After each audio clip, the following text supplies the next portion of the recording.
But let's get into talking to some Spurs fans from around the country.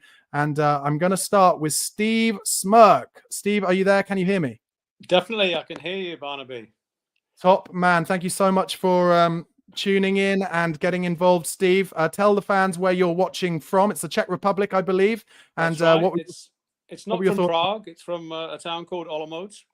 But yes, I watched the game and enjoyed it to an extent. But it was predictable that we didn't take our chances. We weren't clinical enough. We didn't kill it off, and they came back and got a deserved equaliser in the end. And Steve, how do you feel about, what a lot of people in the comments are talking about in terms of the inconsistency? What do you think that's down to? Would you put it down to, young squad, young team, and like I said, a lack of kind of continuity and decision-making in terms of team selection for the Europa League that means that we're just not quite as, I would say, sure of ourselves, certainly through the centre of midfield? Yeah, most definitely. It's obviously when he's making these changes, and he has to make the changes, that the players aren't used to playing together, and there's not a lot of consistency, with the movement and the play. I was particularly disappointed, although, with Solanke's decision-making in the final third, and the chance in the 47th minute, I believe it was, when we were playing 4 against 2. I thought, here we go, we're going to kill it here, 3-1, and between them, they kind of messed it up, if you like. And later on, his ball to Johnson at the far post got cut out by a defender. I thought he could have done better with that. The header he had was very awkward. He was kind of leaning away from the goal. I think we've been spoiled, or at least I have, by Harry Kane sort of putting those chances away. So yeah, I've talked about this actually quite a lot before on my videos, Steve, where it's almost like, for me, Spurs fans, we have to kind of change our opinions of what a good chance is, because Harry Kane, what were half chances were good chances, and now we have to realize. Now, that's not me saying that, for instance, the header from Dominic Solanke shouldn't have gone in, but it was a little bit behind him, and you can see he's really stretching to do everything he can, isn't he? I'm not really sure he could necessarily have done more. What do you think in terms of the overall, Steve? Do you think that was a kind of fair result in the end, or do you think maybe Roma might have deserved more? No, I think we dominated the game in certain periods of the game, and we should have finished them off, if you like, 3-1, perhaps 4-1. But they did definitely deserve the draw. They a couple of offside goals. They hit the crossbar with that deflection, the reflex save towards the end by Fraser Foster. I know he gets a lot of stick, but that was a fantastic save, albeit no,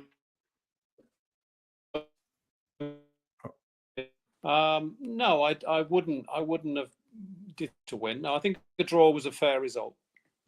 Okay, and in terms of some people in the comments, obviously, and I'd say rightly, talking about the injuries. Obviously, Ange is not left with a lot of options, certainly, to come off the bench. Only really kind of Maddison and Basuma, Werner and Bergvall, who you wouldn't say about Werner and Bergvall that they're the ideal people to try and finish off a game. I mean, except for in terms of Werner's pace down the left, maybe.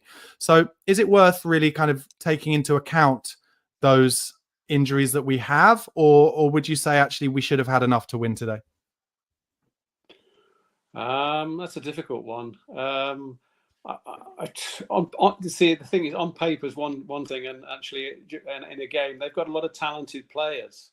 Luckily for us, they had to withdraw Dybala because he was running the midfield to an extent.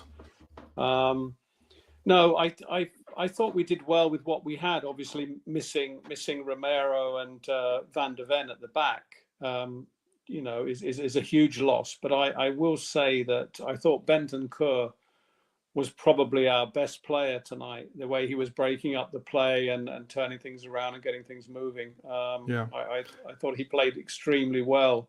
So definitely not like second string for me. Steve, have you got any way of lifting your camera a bit so we can just see the rest of your face?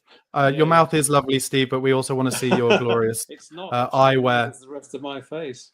So I just slipped down there a little bit. I'm in a recliner after that. I have to recline after that performance. No, and rightly so. In terms of going forward, then, Steve, where do you think that leaves us in terms of trying to get into this top 8 of this ridiculous 32 team format? Do you feel confident that we will break our way back into that, even though we've still got games to go to Ibrox and to Hoffenheim, or are you a little worried we might end up with a 2-leg playoff? I'm not so concerned with the Hoffenheim game as more as to the Rangers game. I believe they also won 4-0 tonight. Yeah. Rangers, it's a difficult place to go to. So that, it's difficult to say. Or the Rangers game, I'm quietly confident. It depends on who we can play, who we can put out, who we can field in those games. I've just seen that Spurs have sent Archie Gray out for the post-match interview. Certainly during the first half, at half-time, a lot of the comments coming in were suggesting Archie Gray was having a bad game. What did you think about his performance? And also tell me a little bit about your thoughts on the back line in general. Okay, I thought Archie Gray had a good game today. He was, considering how young he is and inexperienced in European football. Mm-hmm. I thought he, played reasonably well. The back line, as they performed against Manchester City, mainly Dragusin and Ben Davis. Escapes me. Yeah, Ben Davis. Yeah. They were pretty good. The fact that they managed to catch Roma offside on 2 occasions, albeit on one occasion extremely close call, they seem to be working well together. That's what I would say with that. Porro works tirelessly. I feel he's better going forward than he is as a defender, as we saw with that back header towards the end. Yeah, there, which that was madness. Had us all on our seats. I thought it was totally unnecessary, as I think Glenn Hoddle mentioned on the commentary I was listening to. Yeah, he could have chested it and clear your lines. But anyway, no, I thought they managed well considering. Yeah.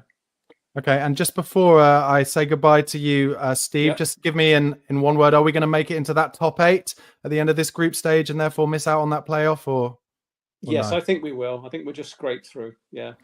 Brilliant. Steve, thank you so much for calling in. Really appreciate it. Hopefully I can talk to you after the Fulham game, maybe. Okay, definitely. I look forward to it. Okay, Top Barnaby. Man. Thanks, Steve. Enjoy the rest of the program. Bye-bye. Oh, I cut Steve off a little early there. A little bit rude, but I blame the technology. Just going to a couple of comments before I bring on our next interviewee, our next Spurs fan. Observer 1 says Foster played well. Mark says Biss and Bentancur saved us. I thought Bissouma actually looked really good when he came on. Good game for Bentancur. I was a little surprised he took Bentancur off, but I guess he had a yellow card. JJ says not having the injury argument and signed these players. Mark says it feels like a loss. Can't take away from Rome. They wanted it, but should have beaten them. Half our boys were making poor passes and didn't have the energy needed, and we handed it to Roma. JJ again